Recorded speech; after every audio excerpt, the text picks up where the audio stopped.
Hello friends, you are most welcome in our YouTube channel. Friends, इस channel के माध्यम से हम आपको इंग्लिश पढ़ा रहे हैं और हिंदी भी आगे पढ़ाएंगे, हिंदी ग्रामर, इंग्लिश ग्रामर। तो आज की जो टॉपिक है वो है हेल्पिंग वर्ब। हेल्पिंग वर्ब्स क्या होती हैं एंड ऑक्सिलरी वर्ब।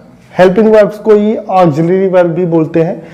तो हेल्पिंग वर्ब्स, इस टॉपिक को देखने के बाद, इस लेक्चर को देखने के बाद आपको हेल्पिंग वर्ब में कोई प्रॉब्लम नहीं रहने वाली। सारी हेल्पिंग वर्ब्स एक ही वीडियो के माध्यम से हम जो बेसिकली यूज होती है नॉर्मली उनका प्रयोग करेंगे इसमें।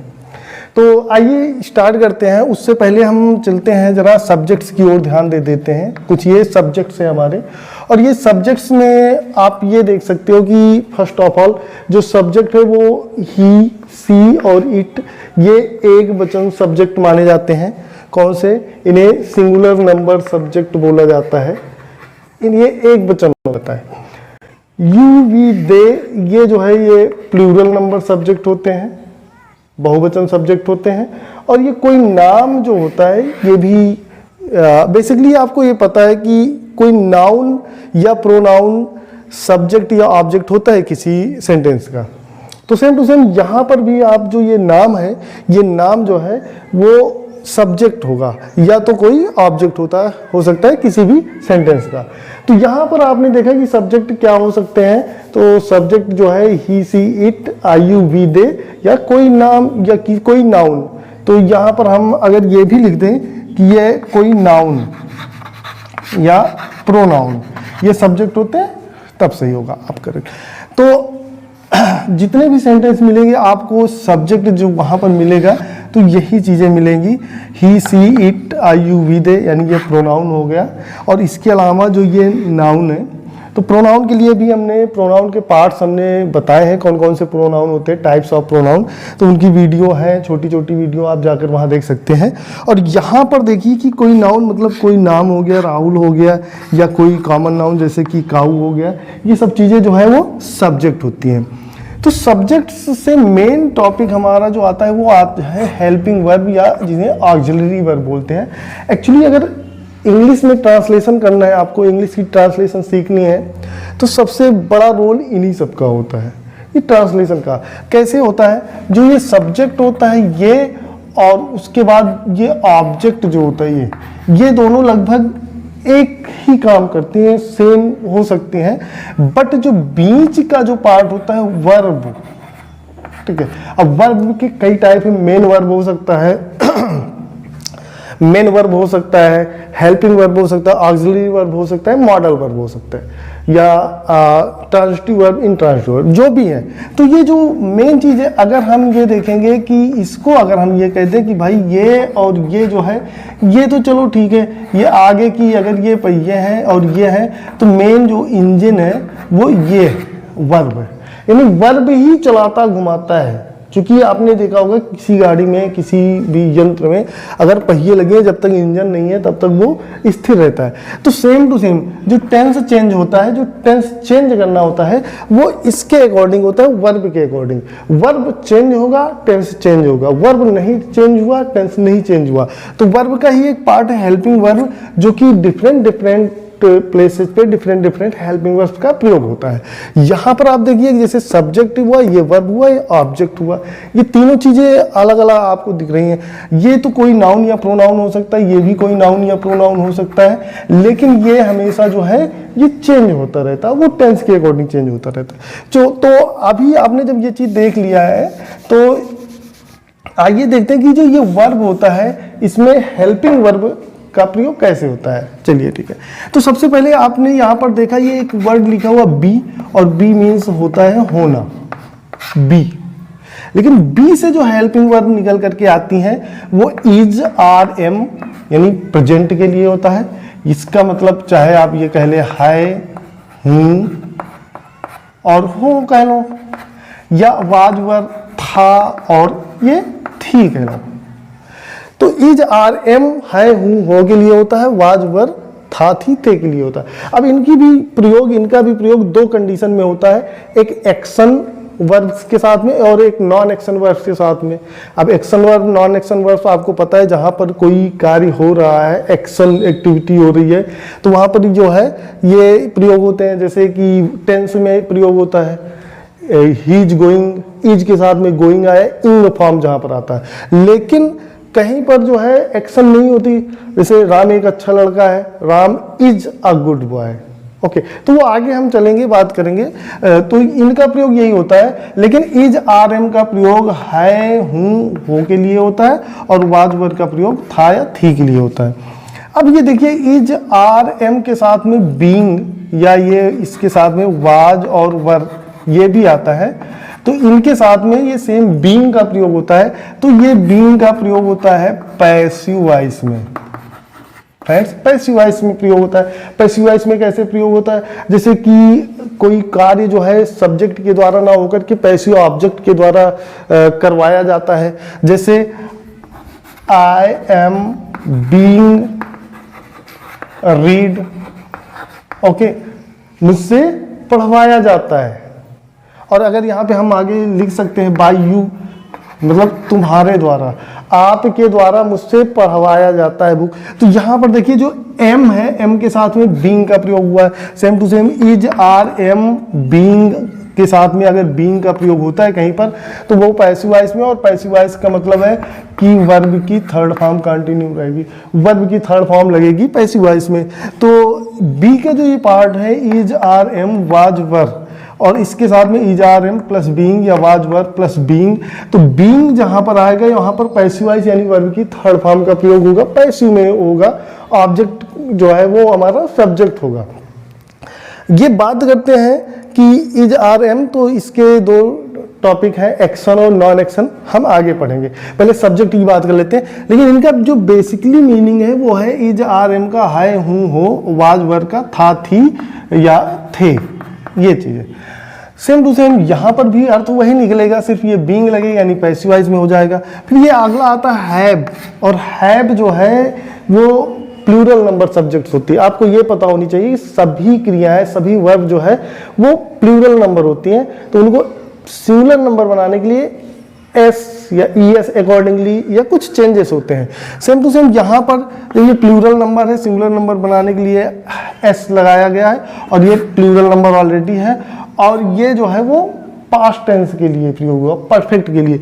तो इसका प्रयोग हमेशा जो है ये परफेक्ट में होता है, परफेक्ट टेंस के लिए होता है, और वो परफेक्ट टेंस चाहे प्रेजेंट का हो, चाहे पास्ट का हो या फ्यूचर का हो, ये चीजें जरूर लगेंगी, इनमें से कोई चीजें, ठीक है। तो फ्यूचर में सिर्फ ये हैव लगता है, लेकिन परफेक्ट के लिए, परफेक्ट यानी पूर्ण, जहां पर कार्य पूर्ण हो चुका हो, जैसे चुका है, चुका है, चुके हैं, या चुका था, थे आदि के लिए होता है। हैज, हैव और हैड का प्रयोग होता है। फॉर एग्जाम्पल, एग्जाम्पल के लिए देख लेते हैं, जैसे कि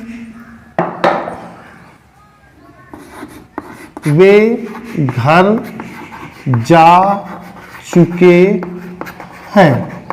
अब यहाँ पर देखिए परफेक्ट टेंस का है, चुका है, चुकी है, चुके हैं। परफेक्ट यानी कार्य पूर्ण हो रहा है, वे घर जा चुके हैं, काम पूर्ण होने को दिखा रहा है। देखिए जरा, दे, उसके बाद फिर दे चुके हैं, जब है तो हैज या हैव, दे प्लूरल नंबर है, प्लूरल नंबर सब्जेक्ट के बहुवचन में आता है, हमने ऑलरेडी आपको पहले बताया है। तो यहाँ पर हैव का प्रयोग करेंगे, और उसके बाद वर्ब की थर्ड फॉर्म इनके साथ में लगता है। तो दे हैव गॉन टू, और घर होम, ये रहा। अभी अगर यहाँ पर हम इसको थे कर देते, यहाँ पर इसको हम चेंज कर देते, जा चुके थे, यानी काम कंप्लीट हुआ था, लेकिन पास्ट में, परफेक्ट तो है लेकिन पास्ट का परफेक्ट है, तो इसलिए यहाँ पर ये हैड हो जाता। ओके, अगर सब्जेक्ट हो जाता यहाँ पर वह घर जा चुका है। अगर हम ये लिखते हैं तो ये हो जाता, देखिए जी, he has gone to home, right. तो आई होप कि आप ये समझ गए होंगे कि हैज, हैव और हैड का प्रयोग कहाँ पर होता है। सो मैं इसको इरेज कर देता हूँ। नेक्स्ट देखिए जरा, जैसे कि आपने इसको देखा परफेक्ट के लिए प्रयोग होता था, सेम टू सेम यहाँ पर डू डज, डू में ईएस लगाया डज, और इसका सेकेंड फॉर्म जो है वो डिड है। जैसे कि यहाँ पर हैव का सेकेंड फॉर्म हैड होगा परफेक्ट के लिए। तो ये जो है वो प्रेजेंट, ये इंडेफिनिट के लिए, जहां पर कोई निश्चितता ना हो, इंडेफिनिट टेंस के लिए प्रयोग होता है। और हमेशा ये जो है या तो निगेटिव सेंटेंस या तो इंट्रोगेटिव में प्रयोग होता है। तो इसके निगेटिव या इंटरोगेटिव में इसको प्रयोग करते हैं। ओके, अब आप समझ गए होंगे। जैसे कि डू है तो डू मतलब मैं नहीं खेलता हूं, या मैंने क्या, मैं नहीं खेलता था। जब हम इनका ट्रांसलेट करेंगे तो देखो ये यहाँ पे आई हो जाएगा और उसके बाद आई के साथ में डू का प्रयोग होगा, तो डू फिर नॉट और यहाँ पे प्ले हो जाएगा, यानी डू का प्रयोग हुआ है। लेकिन खेलता था यानी पास्ट में आया है, तो यहाँ पर जो है ये था के लिए होगा, था, थी, और ये थे के लिए होगा, और बाकी ये दोनों है या हूँ के लिए होगा। ओके, तो यहाँ पर देखो आई, उसके बाद डिड नॉट होगा, शॉर्ट में इसे डिडंट बोलते हैं, आई डिड नॉट प्ले। तो आई होप कि आप लोगों को ये भी समझ में आ गया होगा। अर्थात इंडेफिनिट टेंस कोई भी हो, चाहे प्रेजेंट इंडेफिनिट हो या पास्ट इंडेफिनिट हो, तो प्रेजेंट या पास्ट इंडेफिनिट के लिए इनका प्रयोग करते हैं। परफेक्ट के लिए हम ये हेल्पिंग वर्ब का प्रयोग करते हैं, और कॉन्टिन्यूअस के लिए आप जो है इनका प्रयोग करते हैं। तो आपको बड़ी आसानी हो गई होगी कि भाई कॉन्टिन्यूअस हमें पढ़ना है, चाहे प्रेजेंट पास्ट की, ये मतलब कॉन्टिन्यूअस के लिए बस इतनी 5 हेल्पिंग वर्ब पढ़ लो, किसके साथ में क्या प्रयोग होता है। परफेक्ट पढ़ना है हमें, ये 3 हेल्पिंग वर्ब में ये पढ़ लो आराम से। इंडेफिनिट पढ़ना है तो इंडेफिनिट, कॉन्टिन्यूअस और परफेक्ट 3 ही चीजें हैं। चौथा टेंस ऑलरेडी जब आप उसके साथ में हैज, बीन का प्रयोग करेंगे, परफेक्ट वाली जो चौथा टेंस है परफेक्ट कॉन्टिन्यूअस, उसमें है मतलब जो परफेक्ट टेंस की हेल्पिंग वर्ब है उसके साथ में बीन का प्रयोग कर देंगे, और जैसे ही बीन का प्रयोग करेंगे वो परफेक्ट कॉन्टिन्यूअस में हो जाएगा। तो ये अगर इस टॉपिक से आप पढ़ेंगे तो बहुत आसान हो जाएगा पढ़ने के लिए। चलिए देखते हैं आगे जरा। तो आई होप कि ये आपको अच्छे से समझ में आया होगा। अब यार ये विल और शैल का प्रयोग देख लेते हैं। तो चलिए विल या शैल का प्रयोग गा, गी और ये गे के लिए करेंगे। किसके लिए? विल या शैल का प्रयोग गा, गी, गे। ओके, और सिंपल सी बात है, जैसे मैं वहां जाऊंगा, तो ये आप सिंपल से लिख सकते हैं। इसमें एक चीज मैं बता दूं आपको कि ये जो आई और वी के साथ में शैल का प्रयोग करेंगे, और बाकी अन्य कर्ताओं के साथ में कोई नाम है, राहुल, ही, सी, दे, इनके साथ में विल का। तो आई और वी के अलावा जितने भी बचते हैं सब्जेक्ट जो है उनके साथ में हम विल का प्रयोग करेंगे, जब तक कि कोई डिटरमिनेशन या मतलब एक दृढ़ संकल्प वाली कोई चीज़ ना हो, तो वहाँ पर। तो आज के टाइम पे तो ऐसे भी हो गया है कि चाहे फ्यूचर टेंस में चाहे जो भी सब्जेक्ट है वहाँ पर विल या शैल का प्रयोग करते हैं। जैसे मैं वहाँ जाऊँगा तो आई और उसके बाद यहाँ पे शैल, गो और फिर देयर हो गया। यानी गा, गी, गे जब आता है सिंपल सा, तो वहाँ पर शैल या विल का प्रयोग करते हैं। आई और वी के साथ में शैल का प्रयोग करेंगे, राहुल, ही, सी और दे, और इनके साथ में विल का प्रयोग करेंगे। मैं एक और लिखता हूँ, जैसे वे कानपुर जाएंगे, दे और इसके साथ में विल का प्रयोग करेंगे, they will go to Kanpur.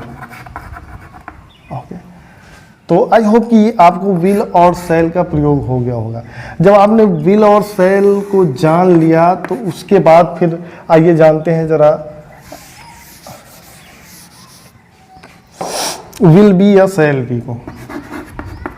Will be या शैल बी तो ये चीज़ें देखो यहाँ पर लिखी हुई, ऑलरेडी लिखी हुई हैं। फ्रेंड्स, विल बी या शैल बी का मतलब फिर वही है, कॉन्टिन्यूअस के लिए होता है। तो फ्यूचर में कोई चीज़ कॉन्टिन्यूअस होता है, कंटिन्यू होता है वहाँ पर। जैसे इसके लिए आप ये कह दो कि रहा हूँगा, ऐसे कोई वाक्य है, रहा हूँगा, खा रहा हूँगा, ऐसे आएगा, तब यहाँ पर जो है ये विल बी या शैल बी का प्रयोग होगा। जैसे कि अगर मैं कहना चाहूँ कि मैं घर जा रहा हूँगा, मैं कल घर जा रहा हूँगा, अगर मैं ये लिखूँ कि मैं खाना खा रहा हूँगा, तो देखिए जरा आई के साथ में शैल का प्रयोग करते हैं, आपको पता है, पहले से ही पता हो गया है, और उसके साथ में बी लगा देते हैं क्योंकि रहा हूँगा। तो आई शैल बी रहा हूँगा, उसके बाद जब रहा आता है तो ऑलरेडी वर्ब में आईएनजी आता ही है, तो आई शैल बी, और उसके बाद खाना गई ईट, तो ईटिंग, और खाना द फूड, ये I shall be eating the food, you will be going to home, she will be playing the cricket, okay, वो क्रिकेट खेल रहा होगा, he will be playing the cricket, वो क्रिकेट खेल रही होगी, she will be playing the cricket, वो घर जा रही होगी, she will be going to home, okay, वे मुंबई जा रहे होंगे, they will be going to Mumbai. ऐसे जो है जो सेंटेंस होते हैं वहाँ पर जो है हमें विल बी का प्रयोग होता है। तो आई होप कि आप समझ गए होंगे, कंटिन्यू यानी रहा हूँगा, खा रहा हूँगा, इन सब में जो है वो विल बी या शैल बी का प्रयोग होता है। अब जो नेक्स्ट आता है वो आता है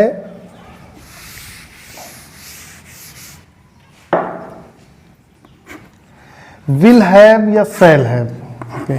तो विल हैव या शैल हैव, ये भी जो है देखिए जरा हैव का प्रयोग होता है, यानी फ्यूचर परफेक्ट के साथ में। किसके साथ में? परफेक्ट अर्थात पूर्ण। पूर्ण में मतलब चुका होगा या लिया होगा, ऐसे।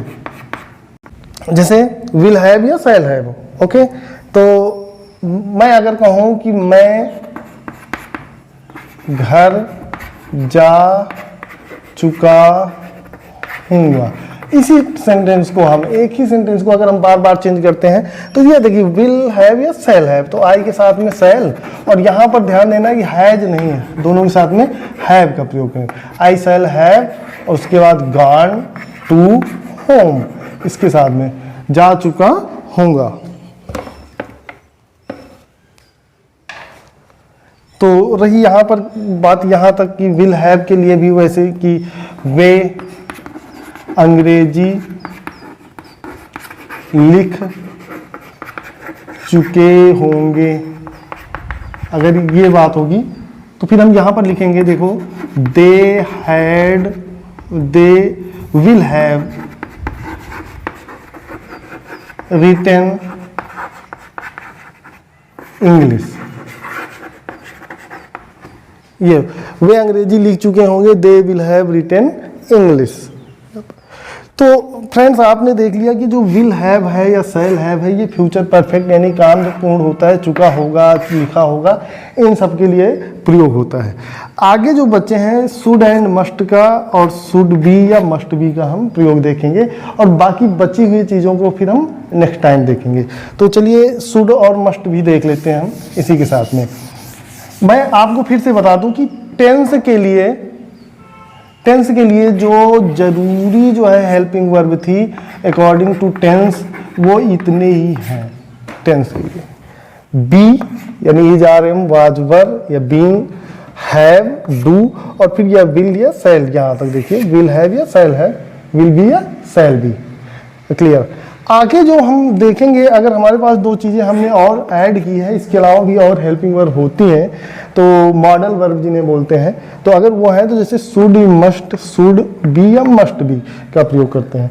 तो देखिए जरा कि शुड बी और मस्ट बी का प्रयोग हम कहाँ पे करते हैं। पहले शुड या मस्ट देख लेते हैं। तो शुड का मतलब होता है यहाँ पे, इसका मतलब होता है चाहिए, और इस मस्ट का मतलब होता है जरूर चाहिए। अगर ये जो दो चीज़ें होती हैं, कि चाहिए और ज़रूर चाहिए ये होता है, तो यहाँ पे शुड और ये मस्ट होता है। ओके, जैसे मैं कहूँ कि तुम्हें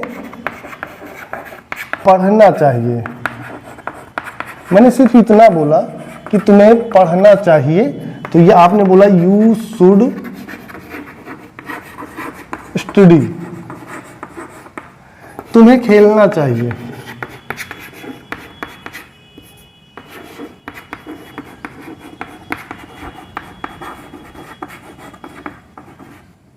तो आपने बोला कि यू शुड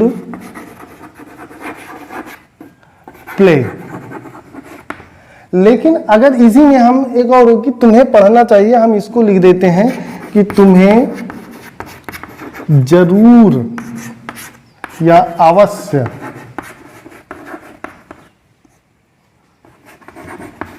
पढ़ना चाहिए, ये अगर हम बोल दें, ये ऐड हो गया। तो यहां पर देखो कुछ नहीं ऐड करना, जरूर या अवश्य के लिए कोई दूसरी नहीं इंपॉर्टेंस या कुछ ऐड नहीं करना, बल्कि तुम्हें मस्ट लगा देना है। जो ये मस्ट है इसका मतलब ये है कि जरूर चाहिए, तो यू मस्ट, जब यहाँ पे आप मस्ट लगाएंगे तो इसका मतलब तुम्हें जरूर पढ़ना चाहिए, यू मस्ट स्टडी। तुम्हें जरूर खाना चाहिए, यू मस्ट ईट। तुम्हें जरूर खेलना चाहिए, यू मस्ट प्ले। तुम्हें जरूर लिखना चाहिए, यू मस्ट राइट। जब मस्ट आता है तो इसका मतलब कि आपको वो काम जरूर करना है, अवश्य करना है, उस सेंस में आता है। तो ये देखो कि you must study, okay, you must play. Okay, तो आई होप कि आप लोग इसको समझ गए क्लियरली कि अगर चाहिए आता है तो शुड का प्रयोग करेंगे, और जरूर या अवश्य आता है तो वहाँ पर जो है ये मस्ट का प्रयोग करेंगे। तो लास्ट पॉइंट बचता है, और लास्ट पॉइंट जो है वो शुड बी या मस्ट बी है। मस्ट बी ये होता है, और ये शुड बी या मस्ट बी का मतलब कि होना चाहिए, इनका अर्थ आएगा क्या, फिर से देखिए जरा, होना चाहिए। ओके, जैसे मैं कहूं कि तुम्हें वहां होना चाहिए। अब आपको एक चीज याद रही होगी, अगर याद नहीं तो रिकॉल करिए कि मैंने शुरू में ही जब हेल्पिंग वर्ब बताया था बी, तो बी के फॉर्म बताया था, तो बी मीन्स मैंने लिखा था वहां पे होना। तो सेम टू सेम यहाँ पे होना है, तो यहाँ पे बी का प्रयोग करेंगे। देखो यू शुड तो तुम्हें चाहिए, और बी लगा देंगे तो होना और देयर वहां, तुम्हें वहां होना चाहिए। ओके, तुम्हें ये पढ़ना चाहिए, यू शुड बी, उसके बाद प्ले। हम कहेंगे कि तुम्हें खेलना चाहिए। ओके, सेम टू सेम जब मस्ट का प्रयोग करेंगे कि तुम्हें जरूर वहां होना चाहिए। ये देखो, तुम्हें जरूर वहां होना चाहिए। जब अगला सेंटेंस ये है तो यहाँ पे जब जरूर का हो गया तो यू मस्ट बी देयर, ये होगा यू मस्ट बी देयर। तो फ्रेंड्स, आई होप ये वीडियो आपको अच्छी लगी होगी, और प्लीज़ चैनल पे न्यू है तो चैनल को लाइक शेयर सब्सक्राइब करिए, एंड फ्रेंड्स में शेयर करिए। आपको हेल्पिंग वर्ब से रिलेटेड अगली जो वीडियो है एक्शन एंड नॉन एक्शन का, वो अगली वीडियो आपको आएगी। Thank you so much.